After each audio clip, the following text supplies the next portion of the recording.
It's a question that we get a lot from pastors. In fact, I've heard it from many pastors many times. Should I take a sabbatical from my church? Well, we're going to give you the pros and cons today, a few things that we've learned over the years.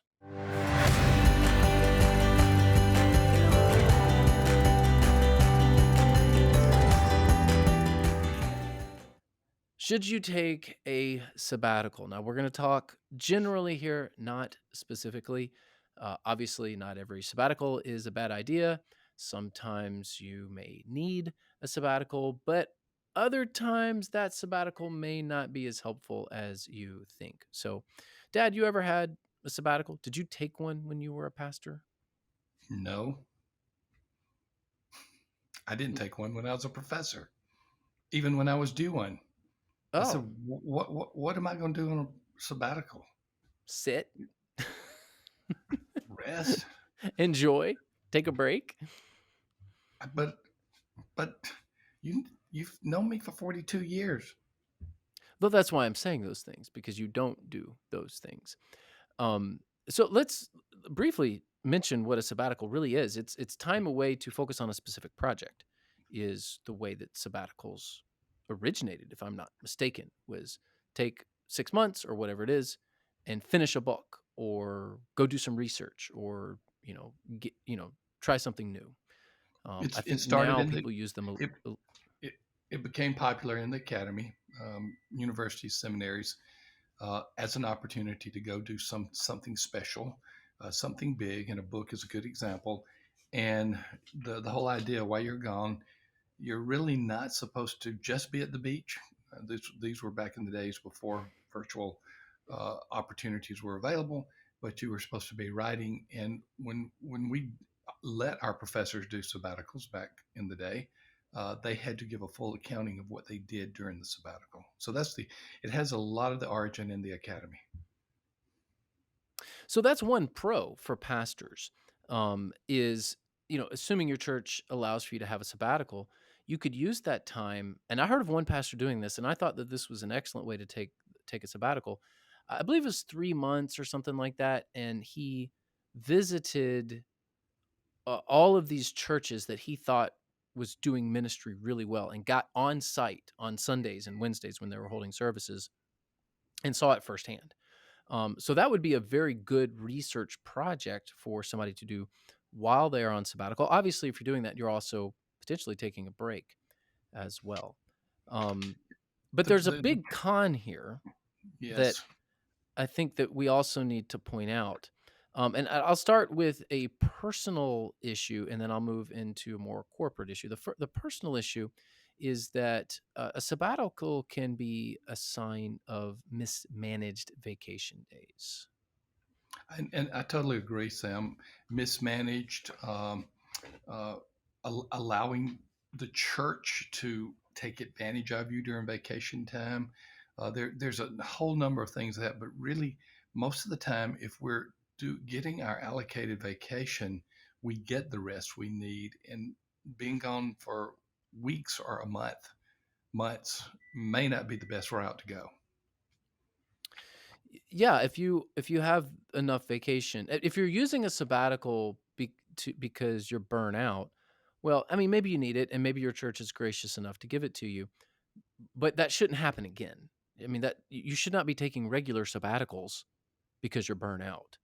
Um, I can see a one-off in a case where a pastor may need time to recharge, but you need to be corrective. If you need the sabbatical because you don't have enough vacation days, well, then you either need to take your vacation days or rework your schedule so that you don't have to do that again. So, on the pro side, hey, I'm going to use this time away to research and think of new ways to do ministry. On the con side, if you're using it as a way to kind of refresh, well, that's what your vacation is supposed to be. I'd be very cautious of using a regular, of every 5 years sabbatical just to refresh. I don't think that that's a good way to utilize it. So, Sam, I have been involved in multiple consultations, many of them recently. It's been amazing where the great problem in the church is a pastor took a prolonged sabbatical. In the pastor's absence, there was a leadership void. and it created a power struggle within the church. And when the pastor came back, he found himself in the middle of that power struggle. I've seen pastors end up leaving their jobs after sabbatical, either forced resignation or they just felt so much pressure they left. You got to be careful with that. Yeah, absolutely. It's also hard to communicate well with your congregation about the sabbatical because not every job or profession offers sabbaticals. The business Most world, don't.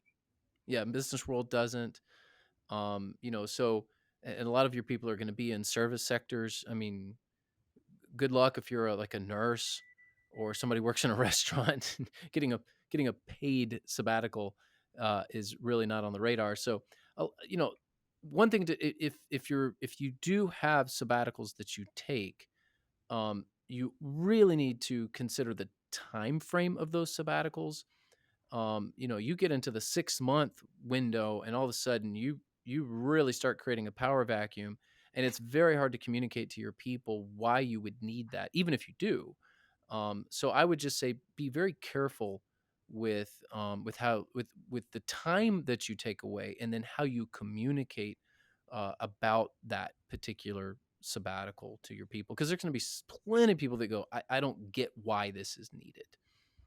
I recently saw a pastor take sabbatical and he communicated well. He pre recorded a series of videos that were shown every other week. And he reminded the people why he was on sabbatical. He reminded them what was going on at the church, which had been scheduled ahead of time.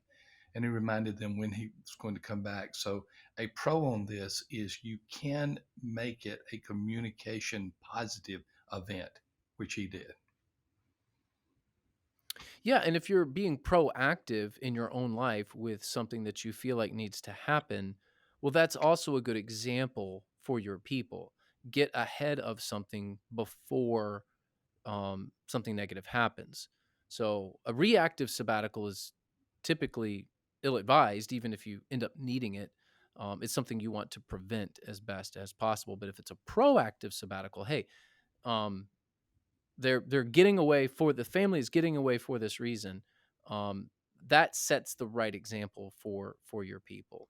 um, the other thing to consider is, okay, a lot of lead pastors, if there are positions in the church that get sabbaticals, lead pastors are typically those that get them. What about the rest of the staff? Should they Yep. get one? Well, the pro for a lead pastor, you're giving the con, which is a true point. The pro for a lead pastor getting a sabbatical is they usually feel the most pressure. You know, the cliche, the Truman-esque cliche, the buck stops here. The buck does stop with the pastor. So in terms of the stress level that comes naturally with the top leadership position, that would be a pro for us taking a sabbatical. The con would be, well, other staff don't get it as well. And they may feel pressure too. Yes, and they might feel slighted if the pastor gets a sabbatical every 3 years and they don't.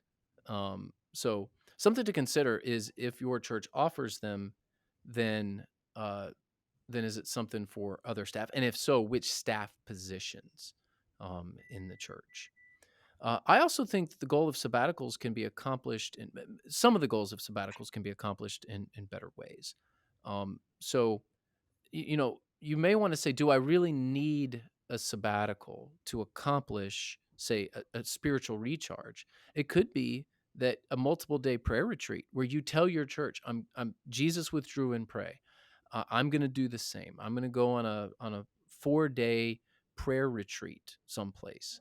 Um, that's a very good example for your people. You may not need a sabbatical if you get a 4-day prayer retreat every year. That may be something that you could ask your personnel committee or your board of elders. Instead of sabbatical, let's talk about prayer retreats.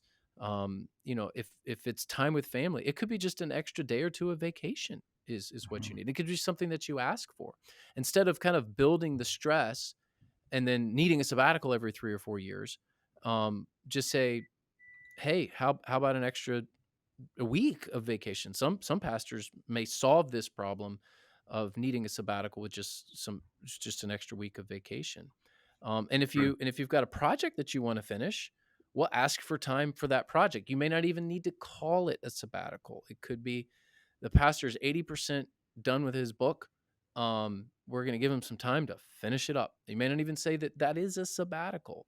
Um, so there's some things here that I think, before you just assume that you need a sabbatical, ask yourself the question, is there a better way to accomplish this goal? By the way, this question is coming up with greater frequency as a result of COVID, where burnout is becoming more endemic and where the pastors are asking the question, will a sabbatical take care of how badly I feel coming from this time of COVID? And I think the answer we're finding right now early on is no, it doesn't. The Yeah. sabbatical has not solved the problem of the pressures and the emotional downers that were endemic to COVID. Yeah, I've talked to 3 pastors, so that's not a whole lot of data points, that took sabbaticals post-COVID. All three of them said, "It really didn't do what I thought it was going to do." I've Um, also spoken to three. I don't know if we've spoken to some of the overlap, but there's a possibility that is a data pool of six pastors, which isn't bad when you're talking about sabbaticals in this brief of a period since COVID. yeah, not enough to make any statistical conclusions, but our anecdotal evidence is that the sabbatical isn't working in the way that pastors thought it would. For So, sure. let's talk briefly about some cases where a sabbatical would be warranted. I will show my cards and say, in most cases, I think sabbaticals are ill advised, although there are some cases where it would be a good thing. So I will go first. I will say that let's say you've reached a milestone in your church. I have served 25 years in the same church. And the church wants to give a gift of a sabbatical to say, you've been here 25 years, take 3 months and go do that thing that you've always wanted to do. I think that would be a wonderful way to say thank you to a long tenured pastor. I think a sabbatical is an excellent way to allow for a celebration of a pastor's tenure. I hope you still have a job when you get back after 3 months, Pastor. Good 25 years. Just wait till you get back. They're gonna be all kind of people in power positions when you get back. Enjoy But yourself. that's my I, point is that I after love I you've been love Sam's serving this. graciousness, but man, you're gonna lose your job. Well, it's certain we have heard of cases where that power vacuum is a very real thing, but after Heard of. 25 We're years, working with churches in those situations. We're working with we churches right are. now Yeah, in those not just situations. heard, that was the wrong word. Yeah, we're working with churches. I'm assuming this is a healthy situation. The pastor served well. All of the systems and processes are in place. The staff is set up. Getting away after 25 years for a 3 month, whatever it is I would say that's a good thing as a gift from the Well, church. lots of luck then. Um, We'll just see what happens when you come back. I'm on the con side there. 3 months after 25 years. Well, it was a good 25 years. Ain't got much time left on now. I tell you that. I know a pastor who did three church plants in a row. That's not the same thing as a 25-year pastor, but three church plants in a row, and he was just burned out. He took a sabbatical. Again, yeah. the length of the sabbatical has a lot to do with it. But also, there are two others, Sam. One of those would be a serious family crisis. Yes, and you may not even call it a sabbatical. And we're dealing with some terminology and semantics here, but let's say that the pastor's family had a serious crisis, an illness, or something involving a child. Um, it may be that the church says, take a couple months, take 60 days, and deal with what you need to deal with. I think those are cases where a sabbatical or something similar, if you call it something different, that it would be warranted. And then the other thing would be a health issue, a major For health sure. issue.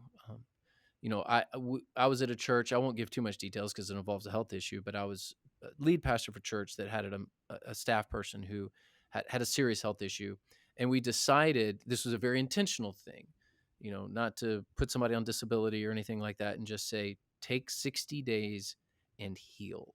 And we've got you covered. So this was actually a staff person, not a lead pastor. And I felt like that was the right thing. To this day, I feel like that was the right thing to do. So because this particular person had been at the church a long time and was very proven in what they had done. So as a gift for long tenure, a family crisis, or a major health issue. I think these are some cases where a sabbatical would be warranted. Just be So there you careful. go. It'll There's some bite you pros when you and get back. cons. Yeah, I tend to be more negative on sabbaticals than positive, but we did our very best to present both sides here, because I can't say never say never when it comes to sabbaticals. But you need to be very careful if you take a long sabbatical, certainly. All right. I want to encourage you, please get a copy of my book. I know that is a shameless plug. And if you've been watching here on YouTube, then you know that I like to talk about the church revitalization checklist. But I did write it. I wrote it for an audience. I would love for you to go get a copy. There is a link below. So click on that. If you're looking for a hopeful and practical guide for leading your congregation to a brighter tomorrow, that's the subtitle. Then the book's for you. So would love for you to get a copy. Click on the link. Also, we are providing for you a special thing for our YouTube listeners, a 30-day trial for our silver membership at Church Answers. So you can go to churchanswers.com/free and sign up for that. It's 30 days free. You can check out everything that the membership offers. If you don't like it, well, it was free, so you can get back out. So you can click on the link below as well for that. And don't forget to like this video. For those of you who keep hitting that thumbs up button, thank you. It really helps the algorithms, and we love for YouTube algorithms to favor us, because we like to get our content out there. So for those of you who do that, thank you. Also, hit subscribe if you want some more uh, content like this. We do provide it free here on YouTube. So you can also visit us at churchanswers.com, where we are growing healthy churches together.